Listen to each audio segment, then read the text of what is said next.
In this episode of Innovation for Alpha, I am joined by colleagues Dr. Katie Richardson and Mike Szymanski as we catch up with Kate Dilligan, the founder and CEO of Cooler Heads.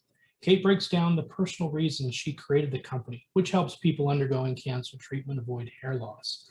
Kate shares some updates about their FDA submission, thoughts on the business model, and the addressable market. And she wraps up with a nice plug for Halo Creative Labs and the value of putting together a quality video to tell your company's story. Without further ado, we hope you enjoy the discussion with one of the leading female startup founders in healthcare. You're listening to Innovation for Alpha, where we explore everything at the intersection of healthcare innovation and finance. Through our discussions and interviews, we keep you informed and educated about healthcare innovations, next-level venture investing, and everything involving the combination of the two.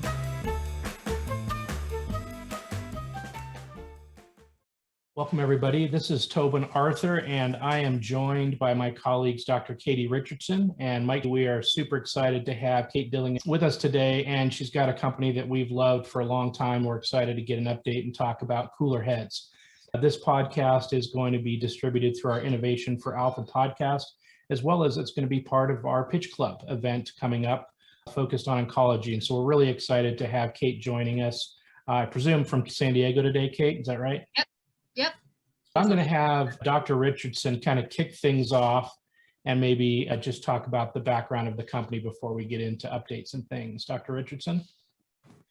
Great, Kate. It's great to see you again. Thanks for being here. As Tobin said, Cooler Heads is a company that's been familiar to us within AngelMD, and I know you've done a couple of presentations for some folks in our network, but give us a little bit about the history of Cooler Heads. Sure. So I founded Cooler Heads because in 2016, I sat in a medical oncologist's office and was told that I was facing about 10 months of treatment for cancer. Obviously, by the time you know that you have an appointment with a medical oncologist, you have cancer, but you don't know what you're in for. And so I founded this company because there's a moment where literally fear just went down my spine when I was told that I was facing chemo, then surgery, then radiation. Because all of a sudden, I was entering this whole new world of medical treatment that was going to dominate my life for most of the coming year.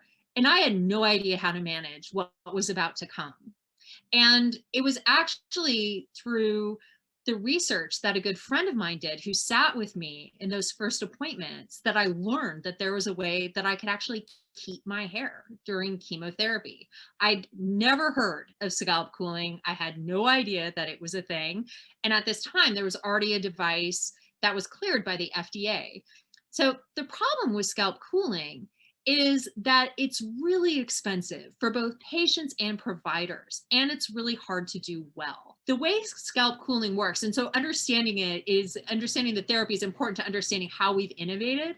So what scalp cooling does is it brings the temperature of the scalp down to 68 degrees before, during, and for 2 hours following each chemotherapy infusion. The basic mechanics, and again, Dr. Richardson, you're a physician, I am not, but like the basics of it is it's medically induced hypothermia. And so you're restricting the blood flow to the scalp. And so our hair, which is always regenerating, is not absorbing the chemo, and that essentially is what preserves the patient's hair. The current devices that are cleared by the FDA require patients to be at the infusion center for literally double the amount of time of their infusion because you have to set it up before, during, and as I said, 2 hours afterwards. Infusion centers are in the business of treating patients and not having patients sit there and take up valuable infusion chair time when they could be treating somebody else. Most of them do not have the capacity to offer this therapy. The other common problem with scalp cooling, which I experienced myself when I did it, was the expense and the complexity of the fit. I spent over $8,000 to keep my hair. And I was really fortunate. I'm a Stanford MBA. I was a tech executive. I could spend that kind of money. I didn't realize what I was in for when I started this process, but it's really expensive. And then the third thing, as I mentioned, is poor fit. So the current systems that are out there today they're trying to get even contact over a patient's head. And all four of us in this conversation, we all have an oddly shaped head, right? Nobody's head is exactly the same shape or size because you have lumps, bumps, what have you. And so when you're taking materials that are trying to get it down by 30 degrees, they're using materials that become rigid, and getting a rigid object over a round object is hard. That's hard to do well. And so what you wind up with is some patchy bald spots.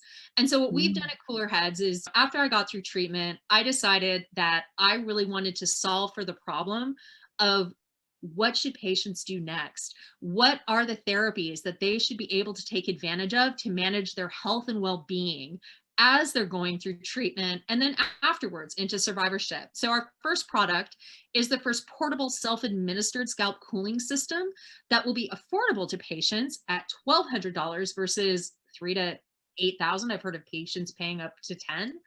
And then something that is portable, that allows patients to not only self-administer it, but to leave the infusion center and just wear the bloody thing on the way home and finish their treatment at home. So they're freeing up those valuable infusion center resources and offloading the nursing team. So that's long history of what it is that we do and why we do it. Tell me a little bit more about, so you talked about the fit. How does Cooler Heads address that piece of it? And this is really exciting. So getting to some of the milestones that we've recently achieved. So we have a bunch of IP on how we've developed this innovative, so this is patent pending. We actually have just received our notice of allowance.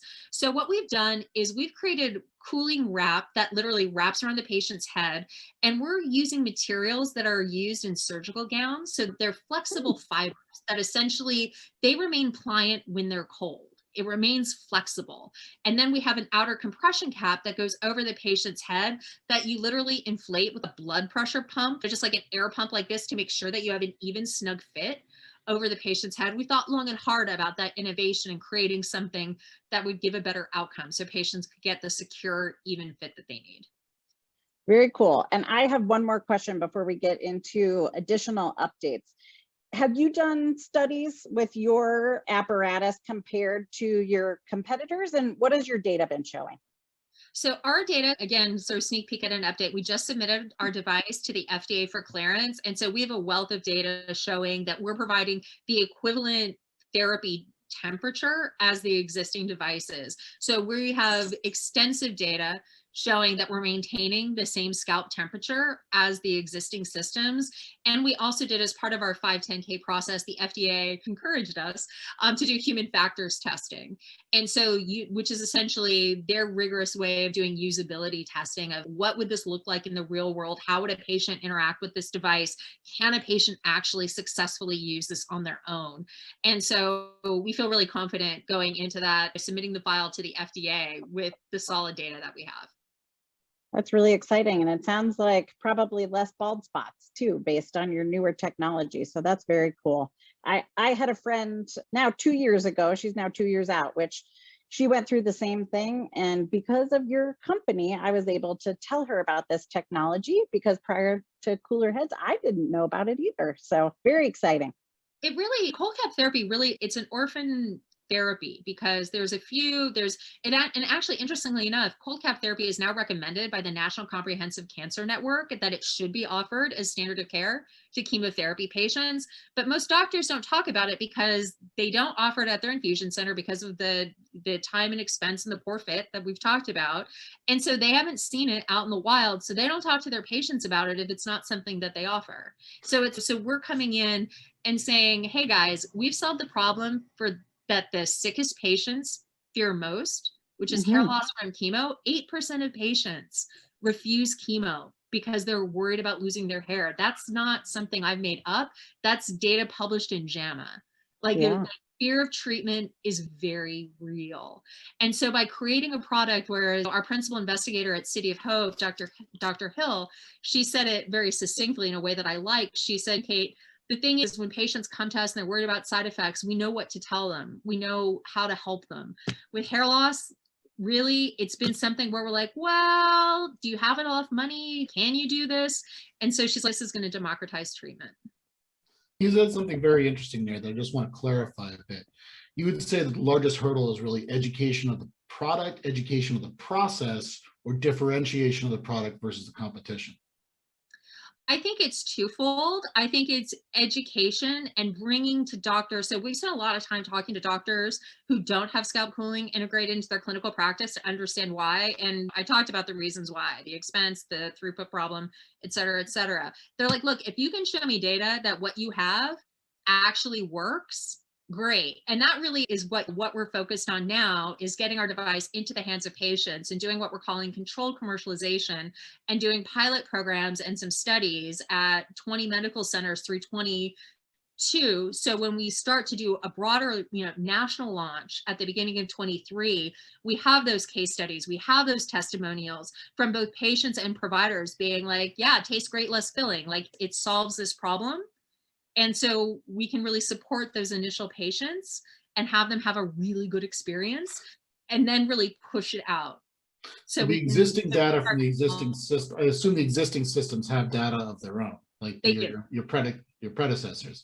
And Right. that's insufficient in terms of providing proof from people to get over this kind of adoption hurdle. So for the adoption hurdle, what we're seeing is doctors are more than happy once we get this device cleared by the FDA, which we're anticipating by the end of October, is that they're like, okay, let's clear by the FDA. Well, we're willing to give it a shot, at least on a pilot basis. So Mhm. we can start seeing if our patients will have a good experience with this device. Because again, oncologists are like, look, like I don't want to offer something to my patients where it's like the third indignity. It's, oh, you have to have chemo.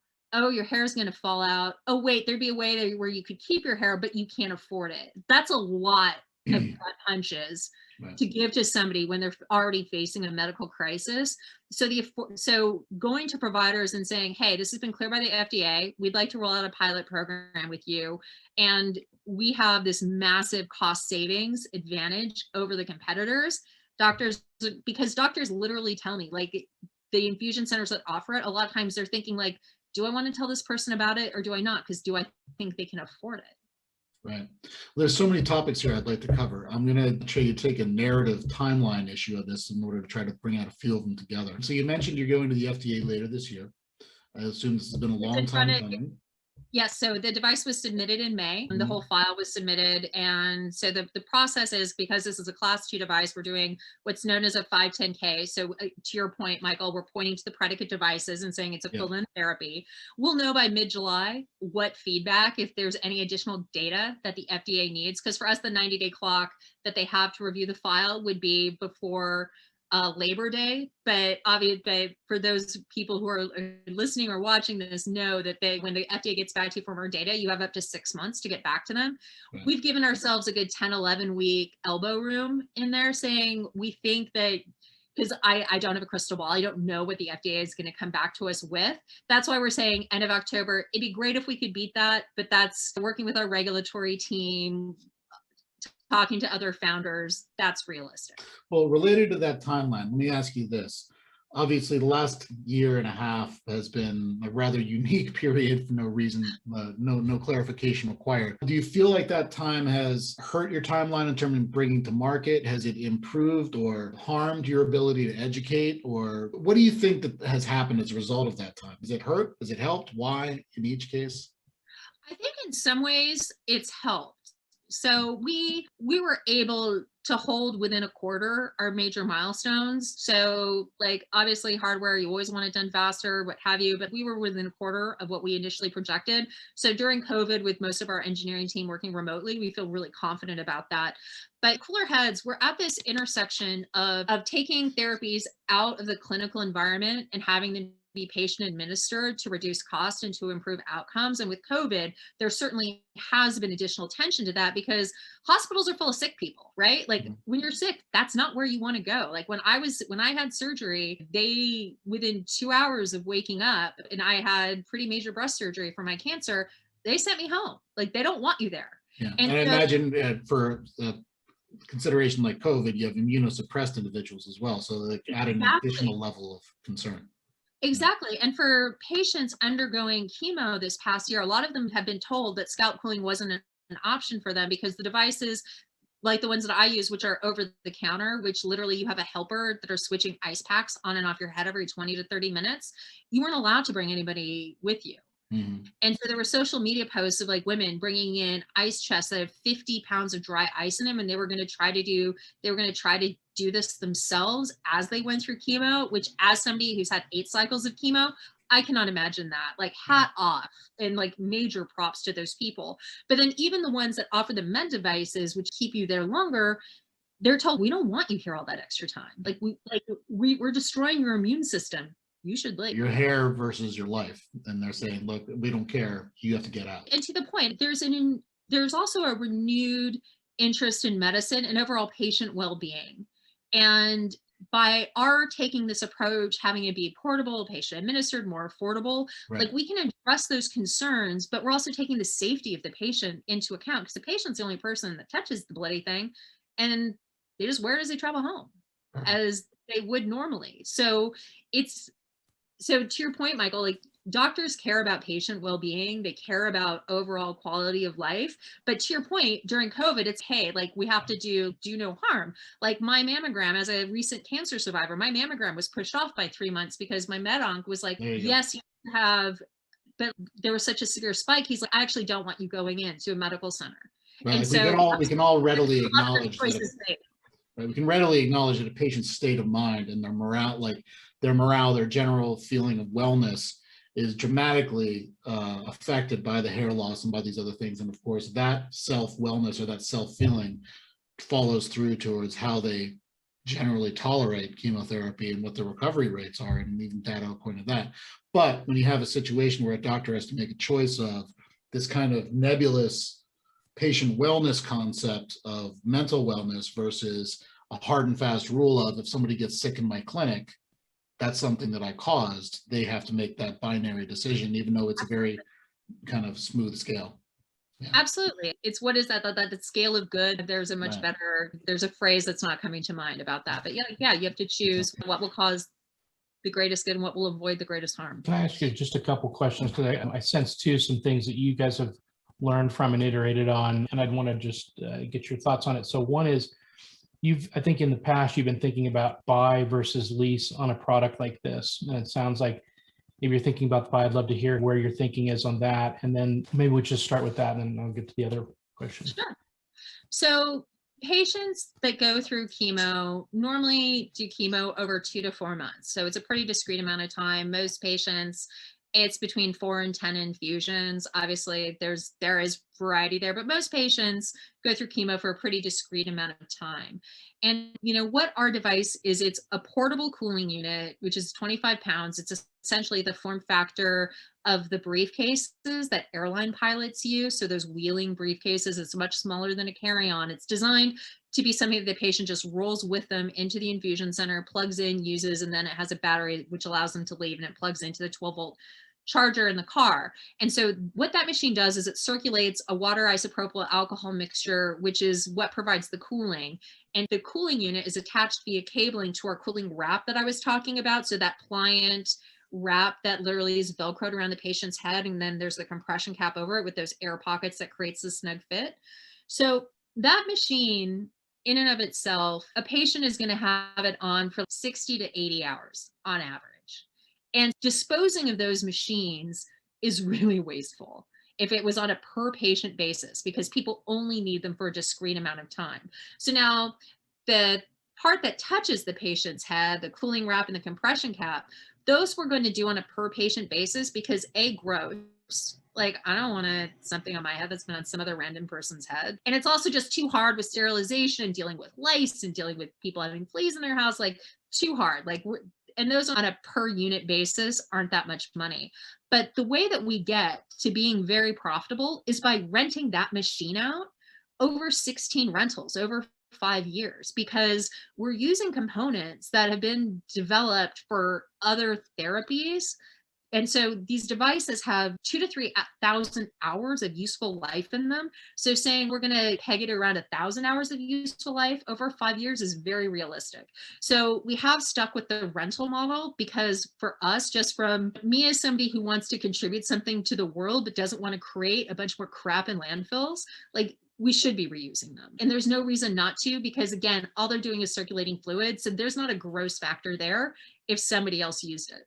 That makes a ton of sense. And remind us too, I remember there was some discussion around side effects on some of the other machines, or just in the nature of this space. Are there side effects either that you anticipate with your unit, or that some of the pre-existing products on the market have, that are a consideration as you build this out?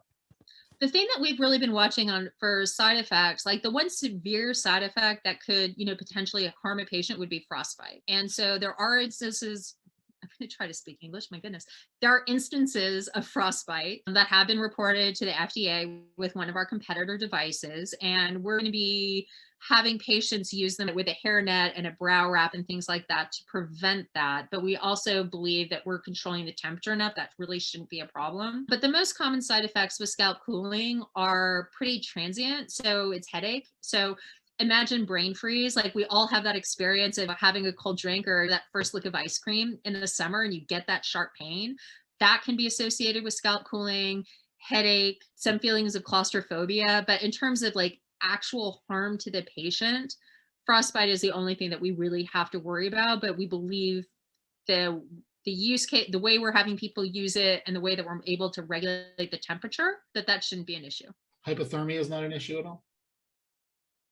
No, hypothermia, it's not gonna send somebody, it's not getting cold enough where it would literally like shut down your brain or cause you to stop having any kind of brain function. Or no, but It doesn't take much for that to happen to Mike, by the way. No, I was going to it's a say. very legit question though, but it's not, because it's only cooling your head.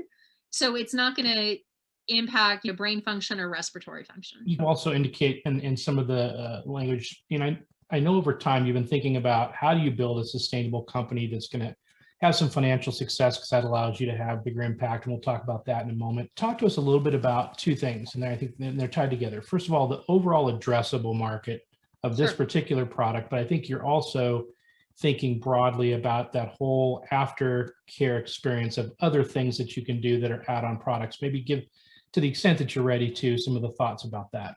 Absolutely. So of the 650,000 people a year that get chemo in the United States, about 65% of them, or about just under 400,000 of them, can expect to lose their hair, because there's different kinds of chemo. Okay, some chemo makes your hair fall out, some chemo doesn't. I've actually gotten to do both. Lucky me. But then for us, we have to look at patients that are being treated for solid state tumors. So we take out leukemia and lymphoma patients as well as pediatric patients. So the wee kids, those tend to be the brain cancer, leukemias anyway. And we are eventually going to go after pediatric indication, because for high school and college kids, there's about 3,000 patients. That would be an addressable market, small, about 3,000 patients. But teenagers, essentially, who get solid state tumors, and obviously teenagers really don't want to lose their hair. And we're proud to be a CTIP company. So that's an accelerator associated with USC Med School to address that. That is definitely on our radar. But so writ large, we say our addressable market is roughly 330,000 patients in the United States a year. Now, there are several device companies and digital health companies that have come along that are addressing problems that are very specific to the American marketplace and the way that we pay for things and the way that the American, medical infrastructure functions and the reimbursement model here functions. Well, with scalp cooling, the same crummy devices that are available here are what's available, period. In every infusion center, whether you're in Germany or in Japan or in Australia, it's a throughput problem. And so we do look, and we believe that this is a global opportunity for our cold cap unit. But then taking a step back, I'm saying we're starting by solving the problem that the sickest patients fear most, because if you're getting chemo, you're definitely getting radiation or surgery. Obviously, always edge cases. Again, Dr. Richardson, I'm not a physician. But no, you're right though. I would correct you. Like you're exactly right. That's the way it works. So we're starting with the side effect that patients fear most who are sickest, but we do see a much larger opportunity. Back to what I was talking about that day when I sat in my med-oncs office, and I'm not only being told about my hair falling out, but my fingernails might fall out and I might get mouth sores, I have digestive distress, and I would potentially have disfiguring burns left over and skin discoloration from radiation. There's a lot that happens to you when you're a patient. And then as a survivor, to manage your long-term care. So there's 1.7 million Americans diagnosed with cancer every year, and there's 17 million Americans like me who have had a serious cancer diagnosis. So we're looking at an addressable market of over $6 billion. And if you think about it, we spend more than $100 billion a year on cancer in the United States. So it makes sense that there's a multi-billion dollar market for cancer side effect management.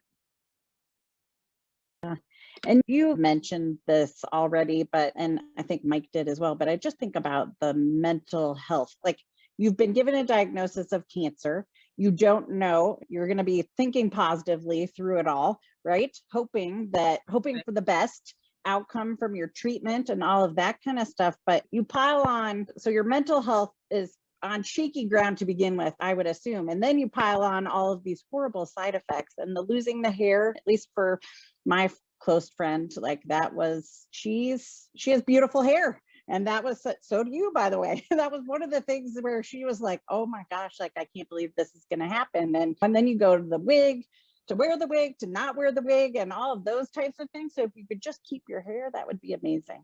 It's very cool. If I could just add on to that, one of the things that I talk a lot about is cold cap therapy. It's not about beauty, and it's not just about women.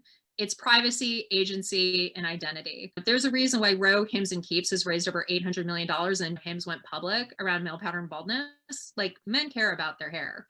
And the thing is, when you get that cancer diagnosis, to your point, Dr. Richardson, you're terrified. And one of my investors actually equated getting cancer to being pregnant in the workplace, where all of a sudden people are gunning for your job, or gunning for your clients, or gunning for your portfolio of work because you're out of the game. And so it's privacy. It's being able to control who knows that you're sick. It's giving you back some control. It's agency, because let me tell you, when I got that cancer diagnosis, like when I was telling a very small group of people that I had cancer, I was going to go to the doctor, they were going to tell me what it was. I kept saying, I hope it's just cut it out cancer. If I just have cut it out cancer, great. Then they can just solve it, and it's 2 weeks and it's done. I was in for 10 months, and then 6 months of follow-on oral chemo, and I'm on tamoxifen, which messes me up in other ways. Like, it changed everything. So giving me some control back. And then the last point is identity. Being able to brush your teeth in the morning and see somebody that you recognize in the mirror. That's huge. Yeah, I had a friend of the family that kind of addressed that at one point. She said, I wish everybody would stop asking me how I am. You know, she was like, I just want to be able to go through life. Like, I know enough about what's going on in my life and the worry that I've got. I don't need to be reminded of it every 15 minutes. Exactly. Do you know what? That is so real. There were several people in my life where, like, the person who's sick winds up comforting other people because they wind up freaking right, exactly. out. Like, it's so inverted, right?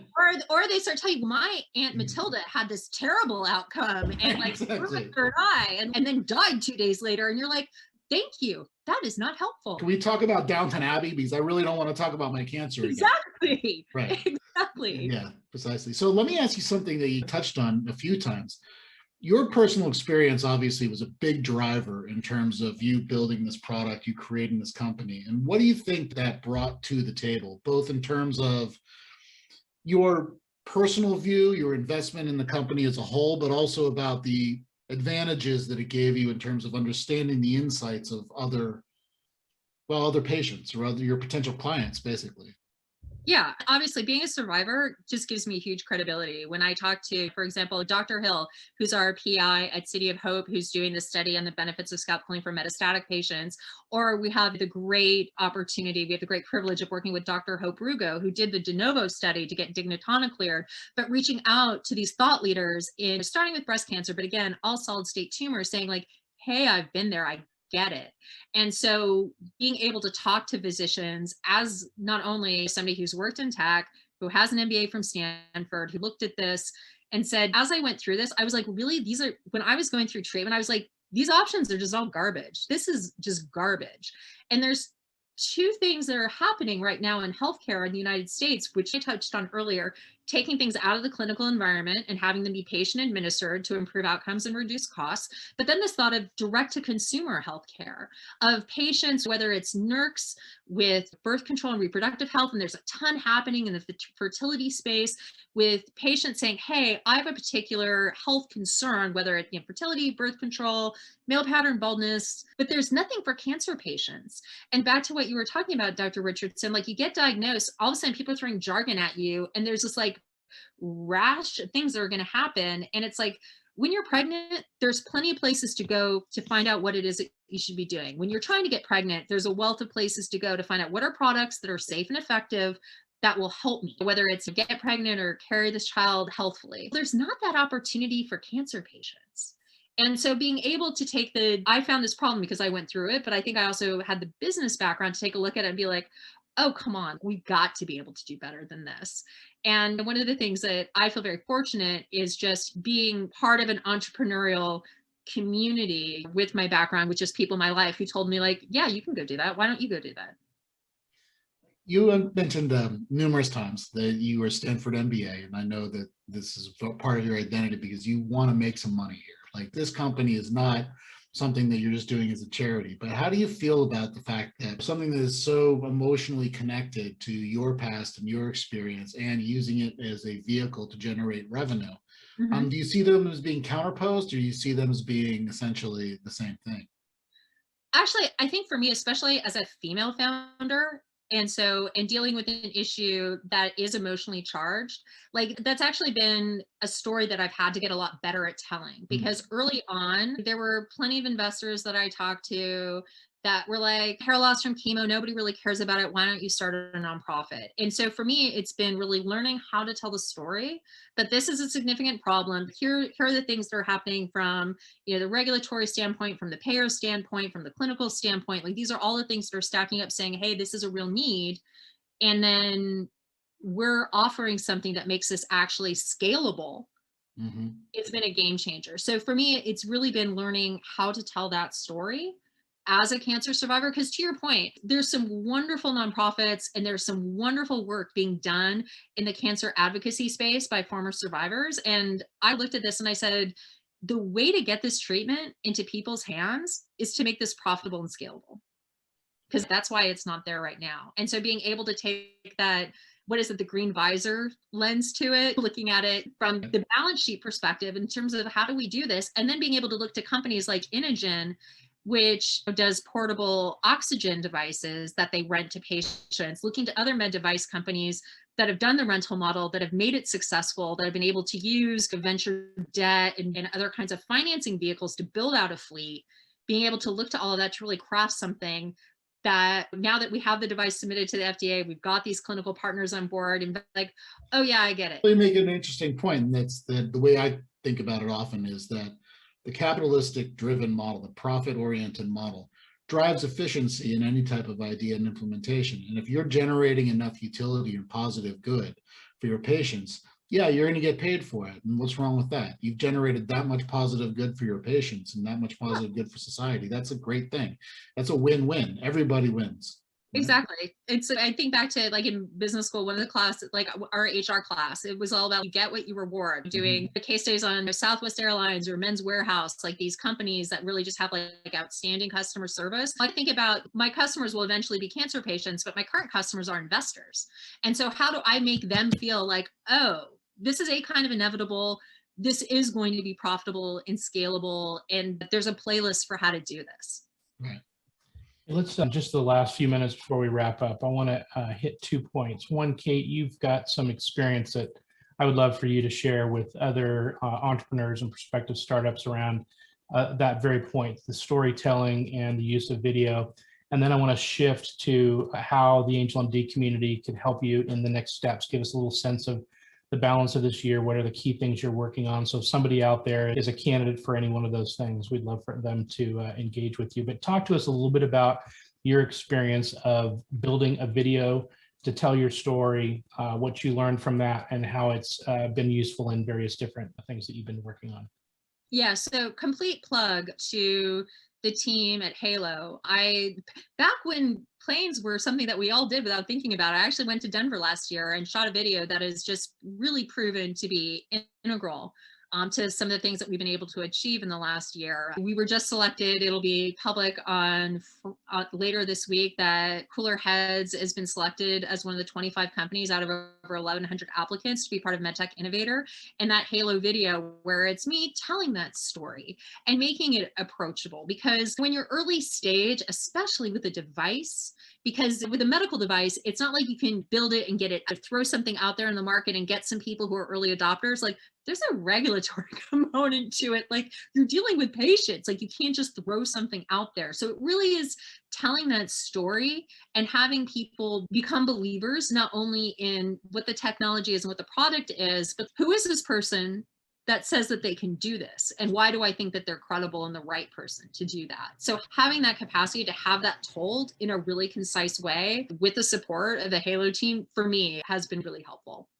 Yeah, and talk to us a little bit about the balance this year. What are key things you've got on your plate? So recent wins that we've had. So as I said, submitted the device to the FDA for clearance, received our notice of allowance on our patent. We received phase 1 funding from the National Cancer Institute for an SBIR.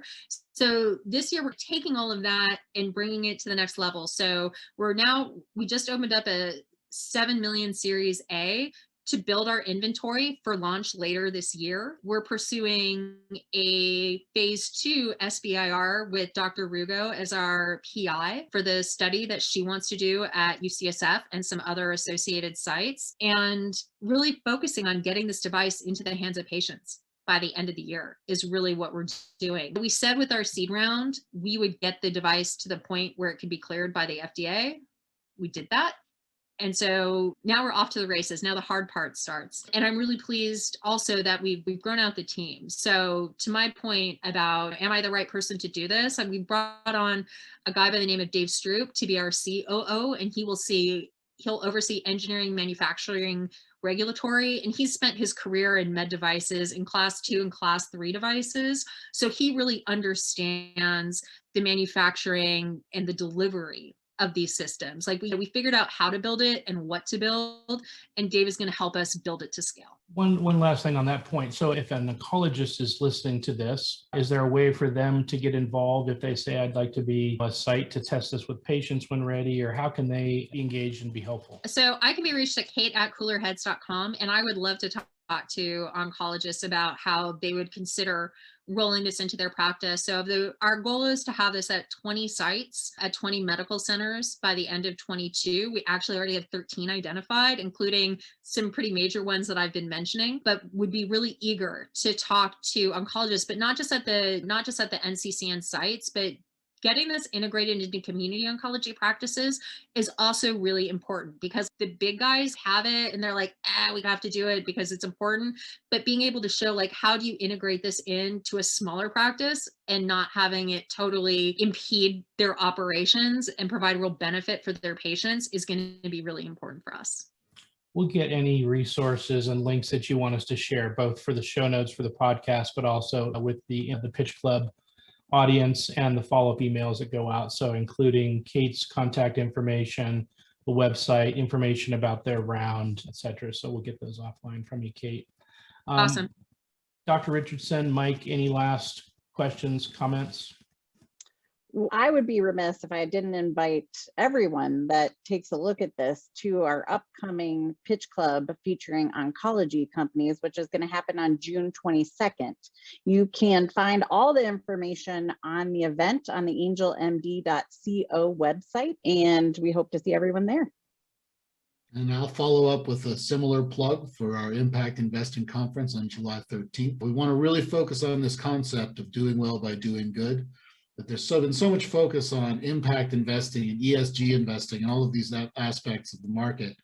And the reality is that nothing is sustainable if it's not profitable. And so I think that is a very important message to send. We also tend to believe that healthcare is a target-rich environment for these types of impact investing, because you're either driving a better patient outcome or a cheaper price or better access to the product across a more egalitarian spread. There's just so many great ways that you can do well in this space. So I invite everybody to join us both at the summit and to join us as partners in our Impact Investing Partnership itself.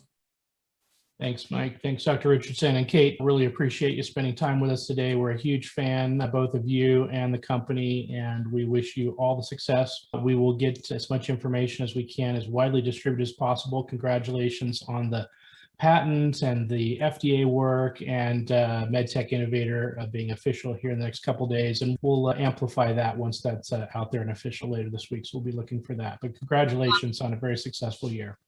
Thank you. See you again soon for the next episode of Innovation for Alpha. Make sure to go to Innovation for Alpha for access to prior episode links, show notes, and other valuable resources.